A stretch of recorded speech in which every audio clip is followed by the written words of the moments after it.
So I can't remember if we're up to part 5 or 6, but regardless, this is the next installment of the pedestal trestle style table I'm working on. This one's mainly going to entail finishing the top, a little more veneer work on the top, pressing the veneer in the vacuum press, which was a little bit of a challenge in this shop, as well as adding the solid border around the edges, which obviously you could tell I just finished up and have clamped. After that, there's only going to be one more part to this series. It will be a short video. I'll mention that again next week, mainly because it's going to be putting stain on the top as well as finish. I'm probably going to put the stain on later today. The finish is something people like to see, but it usually takes about a week with the finish I'm using to get it on there, so that's why it's going to be its own separate video. There's just no way to get it to fit into this one with time restraints. So 2 more parts. The last part's going to be quite short, comparable to some of my other videos, but I'm pretty happy with how this is coming along. I knew this piece was going to be a challenge just because it's so large. You can see it barely fits in my shop, and having a hard time being able to walk all the way around the piece has been the biggest challenge, but it's almost done and I'm pretty happy with how it's turning out so far. So to start off this video, I'm going to be putting the last little bit of trim on the pedestals. You can see I just have a stack with 45s already cut on them, and then I'm just cutting them down to size with the jig. I didn't dislike this element visually or even aesthetically.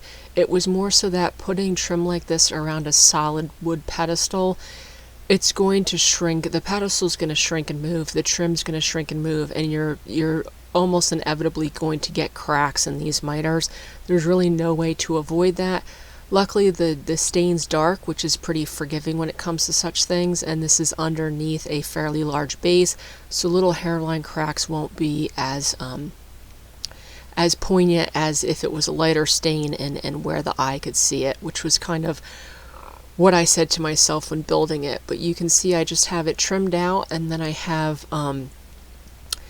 this strap clamp on there. These things are great around the shop. I could lower it into place and then tighten the strap clamp, and that was basically how I attached the whole thing. I was kind of against putting glue on the inside because, like I said, the pedestal is going to move at a different rate than the thinner miters on the outside, but I had to put something on there because I knew the miters weren't strong enough to hold the glue over time, and they're fairly thin trim pieces. I'll probably end up caulking around that joint to kind of help with it moving over time as well. And I could go through and start sanding all of the base. The base is pretty much done at this point. I started with, I already took it down to, I believe, 80 grit originally. So I have 120 in the belt sander. The nice thing about building things with solid joints and being able to take them apart is it makes sanding so much easier. I could use a belt sander, which is much faster than an orbital on all these pieces, and then fine tune it with an orbital. I only take the stuff down to 120, 150 because with stain and then various coats of finish, that's where I increase the grit. So for the top coat, I'm using Unibond 800. After last time, this is what I ordered. The only problem was there was a cold snap, so you could see I have a heated blanket and I have a heater running in the shop in order to get the shop above 70 degrees, which is what this stuff is recommended to be used at. I'm going to be pressing one side at a time, so I have a roller and I'm just spreading this stuff out as good as I can. This is my first time using it, so it's kind of trial and error as I go, but I was really happy with the results. I could then put the veneer top on, put a little tape in all the corners so it didn't move around too much on me, but the base is already oversized.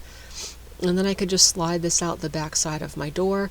The only hard part of this whole process was this initial couple inches. It was always a pain getting in the bag, just because you could see my table's not wide enough to fit the whole bag. But once I get it about 6 inches or so into that bag, it slides in really easily. It also gets caught on that breather mesh a lot. I really like the breather mesh, but it is a little bit of a pain with something this big getting it in and out of the bag. The second time around, I don't know if I filmed it, I took the breather mesh out and slid the whole thing in at once, so I didn't have to worry about that. You can see once it's in there, it slides in really nicely. And I could roll the whole thing up, turn on the vacuum press, and then I let this sit, I think, for about The bottle said 3 hours. I let it sit for about 6. There's instructions for telling you a couple clues on how to tell when it's done, so I let it sit for about 6 just to be on the safe side. I didn't want any of this delaminating. The heated blanket I have on the far end of the shop, because that's where the cold comes in. The heater's by that front edge, so I had the whole thing at about 73 all day. I apologize, there's a chisel in the view of this, but that night I took this out and I put it on top of those blocks so that the air can get around the whole piece, so I don't have to worry about this warping overnight. You can see I'm moving the breather mesh. And then the next day I would come. I was hoping to get both sides in one day, but with it being in there for 6 hours, it just wasn't going to happen. So this is before I left for the night, sliding it back on top of those blocks, and I let it set that way. The next day, you could see the instructions say this is what you're looking for. You're using the right amount. If you have spots where a little bit of the glue comes through, if no glue's coming through, you haven't used enough, and if it's covered in glue coming through, you've used too much. To get the gum tape off, I just re-wet it and I used a chisel, and this stuff peels right off. Obviously, because this is such a detailed piece, there's a lot of tape to put on and take off, but it wasn't too bad. Once I let that water sit on there for a while, it peeled right off. So I did this, and then I flipped it over, and I could attach the top. It's kind of what it looks like with most of that tape off. This will still have to be sanded.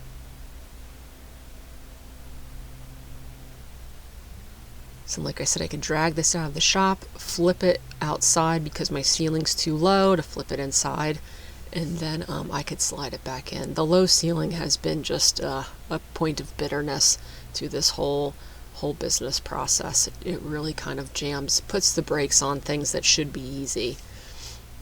So I had the other side in there. I put some pre-stain on this. Oak doesn't really need pre-stain, but I like to do it because the one nice thing about pre-stain is it will point out spots where you've missed glue. So I put pre-stain on there, and then the finish I'm using is a Jacobian, or some people say Jacobine. I don't know which one's correct. Minwax makes this color, but so does Varathane, and I prefer the Varathane stains and finishes. They're a little bit nicer than Minwax, so Home Depot supplies that brand, and that's what I use. It is a little bit nicer. They're very similar, but I find it a hair nicer than Minwax. And I decided to put this on with a roller because I bought 5 of them for the glue, and it just made life go a lot faster. So once that pre-stain dried, I just put on a liberal coat of this stain, and then that will have to dry first 48 hours to 72 hours before putting the finish on. So this should be well dry by the time the finish goes on. So then the instructions say, this was what I was saying before, once the little glue that's left over turns into like a hard rubber and you could pull it out of the container in one piece, that's when it's set up enough to take the veneer out of the press. So now that I had both sides done, I didn't show doing the second side. I could go through and trim. The offset of the bit in my router is about 2 inches, so on all my edges I'm coming in about 2 1/4, and that should trim it up nicely. I have these pieces of aluminum that are extremely straight. I don't remember where they came from, but I'm going to be using those as the straight edges to cut all this. So the 2 ends are easy. This is wide enough. I just drew a line, lined up that aluminum with my line, and then I'm using a fairly hefty 3/4 inch, half-inch shank shaft bit to trim all this. This is also mostly MDF, so make sure you're wearing a mask. It's easy to cut through, but it creates a ton of dust. And I'm just going to go through and smooth up all of these edges. Once again, this was just a process because I'm kind of working on top of the table bench and everything still. There was just no space in the shop. I'll be hard pressed to make a table this big again. There was so much extra time in just figuring out how to maneuver these pieces around. So then for the long edges, I didn't have a long enough piece of aluminum, but it was really imperative that I got this edge super straight for putting the hardwood banding on the outside. So you can see I have the 2 lined up on the edges, connected, bridged in the center with a piece of maple because there's almost a dado cut in that aluminum. So I could go through and do one half and do the other half. They're obviously lined up on a pencil mark that I drew out originally. And then once I had the 2 halves, I could remove my clamps, slide that piece of aluminum next to the other one, and finish up the middle. So you can see I'm just taking one end off, and then I'll move this clamp down so that the router can get past it. I had some shims in place just to hold this whole thing together. I could take that shim out, and then I could slide this piece of aluminum down.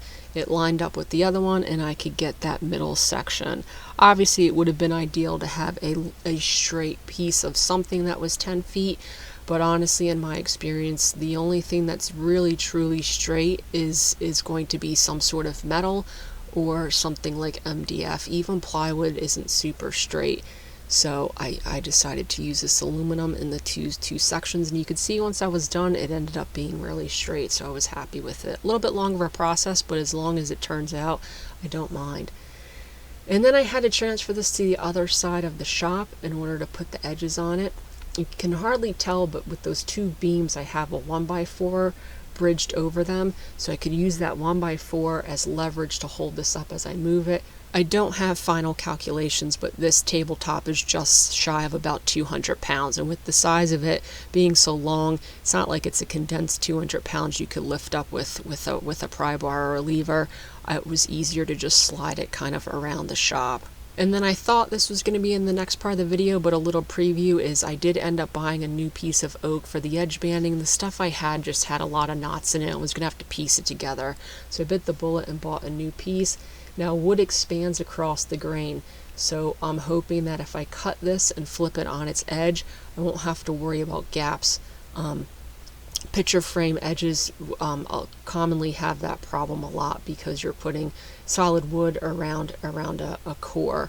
Now the core shouldn't move, which is good, but the picture frame might. So I'm hoping that will keep it straight. This is just a nice view of what all those layers look like once I had those edges cleaned up, and this is kind of where I'm at the end of this video with those solid edges glued on, which will be in the next video as well as the finish.